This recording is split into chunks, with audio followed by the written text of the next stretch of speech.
trust of quality. Dear students and parents, ಹೋದ ವಿಡಿಯೋದಲ್ಲಿ ನೀವು 9 ಅಕ್ಷರಗಳಲ್ಲಿ 7 ಅಕ್ಷರಗಳನ್ನು ಕಲ್ತ್ಕೊಂಡಿದ್ದೀರಿ. ಈಗ ಭಾ, ದೊಡ್ಡ ಭಾವನ್ನು ನೀವು ಕಲ್ತ್ಕೋತಾ ಇದ್ದೀರಿ. ಈ ಬಾತುಕೋಳಿಯ ಸ್ಟ್ರೋಕ್ ನಿಮಗೆ ಬಂದರೆ ಭಾ ಬರೆಯೋದು ಸಮೇತ ಸುಲಭ ಆಗುತ್ತೆ.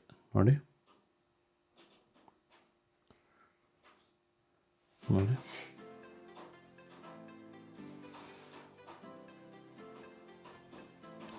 ಭಾ.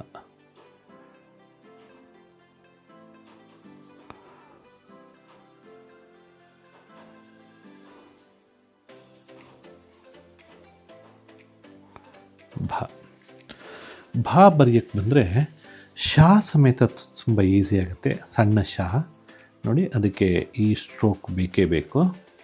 ಈ ಸ್ಟ್ರೋಕನ್ನು ಚೆಂದ ಅಭ್ಯಾಸ ಮಾಡಿ ನೋಡಿ. ಬಾತುಕೋಳಿ ಸ್ಟ್ರೋಕೇ ಬೇಕಾಗಿರೋದು ಇದಕ್ಕೆ. ಆದರೆ ಇದನ್ನು ಬರೆಯುವಾಗ ನೋಡಿ, ನೋಡ್ಕೊಳ್ಳಿ, ಶಾ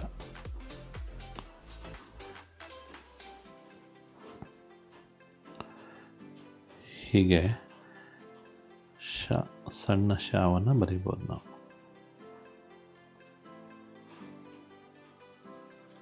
ನೋಡಿ, ಓಕೆ. ಈಗ ಬಾತುಕೋಳಿಯ ಶೇಪಿಂದ, ಆ ಬಾತುಕೋಳಿ ಶೇಪಿಂದ ಬರಿಬೋದಾದಂಥ 9 ಅಕ್ಷರಗಳನ್ನು ನಾವು ತಿದ್ದಿಯಾಗಿದೆ. ಈಗ ಮುಂದಿನದ್ದು ಎರಡನೇ ಟೆಸ್ಟಿಗೆ ನೀವು ಬರ್ತೀರಿ. ಓಕೆ, ಈ ಎರಡನೇ ಟೆಸ್ಟನ್ನು ಬರೆಯೋದು ಹೇಗೆ ಅಂತ ಮುಂದಿನ ವಿಡಿಯೋದಲ್ಲಿ ಹೇಳ್ಕೊಡ್ತೇನೆ. Okay, thank you.